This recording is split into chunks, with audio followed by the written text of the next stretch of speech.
ఇదిగో పెళ్లి కుమారుడు, అతన్ని ఎదుర్కొని రండి.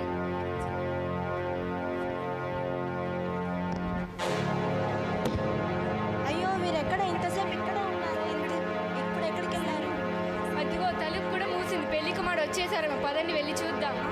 అడుగుదాం. అయ్యా అయ్యా, తలుపు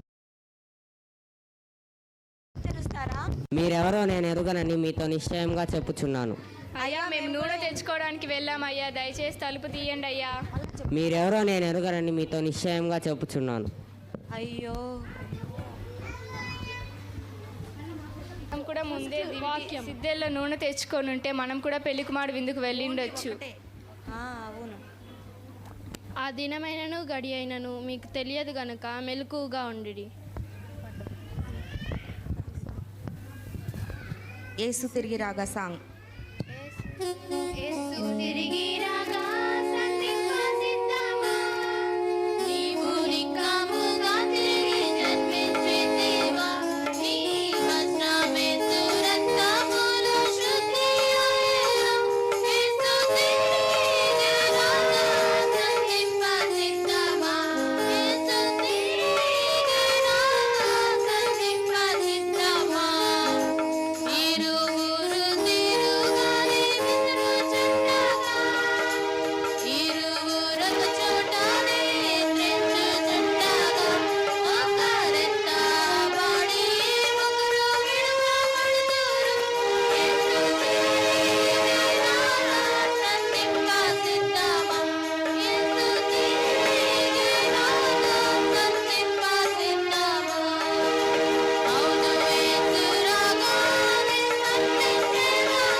ఇదిగో నేను త్వరగా వచ్చుచున్నాను. వాని క్రియలు చెప్పిన ప్రతివానికి ఇచ్చుటకు నేను సిద్ధపరచిన జీతము నా యొద్దున్నది. ప్రకటన 22వ అధ్యాయము 12వ వచనం.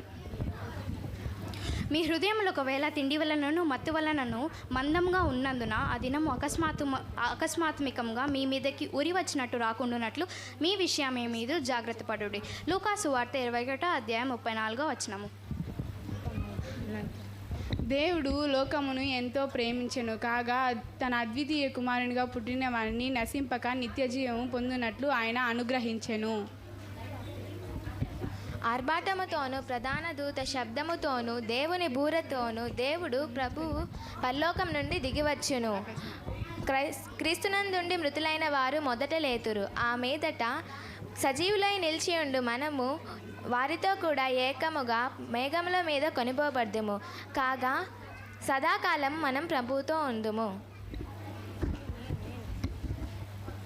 ప్రియమైన చెల్లి, తమ్ముడా, అక్క, అన్న, నువ్వు ఎవరి వల్లే ఉన్నావో ఆలోచించు. బుద్ధిగల కన్యకల వల్ల ఉన్నావా, లేక బుద్ధి లేని కన్యకల వల్లే ఉన్నావా?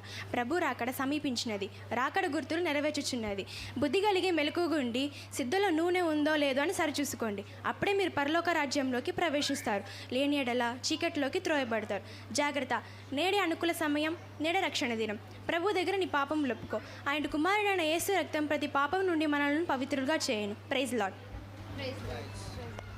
మెమరీ వర్స్ చెప్తారు, కంఠస్థ వాక్యాలు.